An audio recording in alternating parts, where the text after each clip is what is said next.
They say Rome wasn't built in a day, but we're going to tear it down. This channel pulls no punches, exposing the lunacy that lurked behind the empire's facade. Gore galore, sick rituals. Nothing's off limits as we drag all Rome's rottenest secrets to light. The Colosseum, a theater of blood. Within the towering walls of the Colosseum, the people of Rome would gather to witness savage and brutal spectacles. Condemned criminals were thrown to the mercy of ravenous lions, tigers, and bears, their agonized screams echoing through the arena as they met their gruesome ends.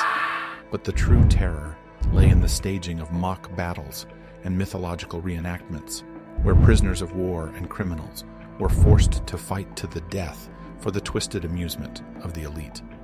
The Naumachia was a particularly nightmarish affair where the arena was transformed into a lake, only for the hapless participants to be dragged beneath the waves by the jaws of crocodiles and hippos. Thousands of people met their demise in these spectacles, their lives offered up as sacrifices to satisfy the Romans' thirst for ever more shocking displays of cruelty.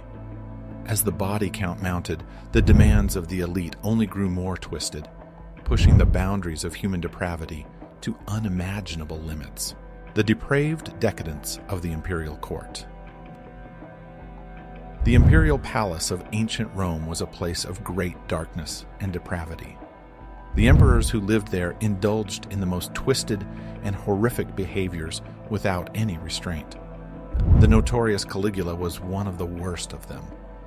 When he became emperor at the young age of 24, he quickly turned the palace into a den of vice and perversion. Caligula engaged in incestuous relationships and hosted lavish orgies that shocked even the most jaded of Rome's aristocrats. But Caligula's cruelty went far beyond the bedroom. He was known to torture and execute his own people on a mere whim. One particularly disturbing story tells of him inviting political rivals to a grand feast, only to have them buried alive underneath the dining room as they ate. The depravity only continued with Caligula's successor, the infamous Nero. Nero was said to have committed even more unspeakable acts, including the murder of his own mother and wife. He was even rumored to have started the Great Fire of Rome just so he could build his extravagant palace, the Domus Aurea.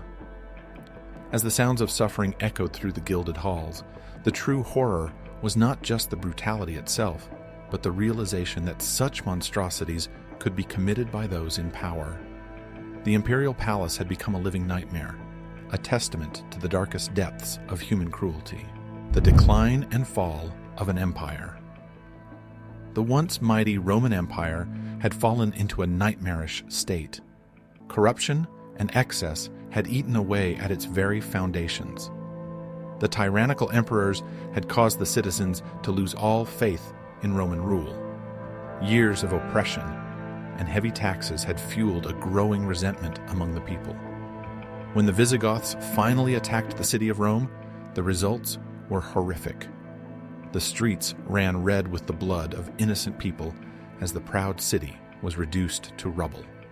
Rome's once mighty legions were powerless to stop the violence. In the aftermath, disease and starvation became rampant. The common people were caught in the devastation, abandoned by a Rome that could no longer protect or provide for them.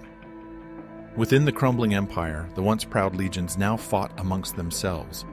Greed and ambition had eroded their sense of duty and purpose. As Roman power slipped away, the people were left to face the chaos and horror that followed.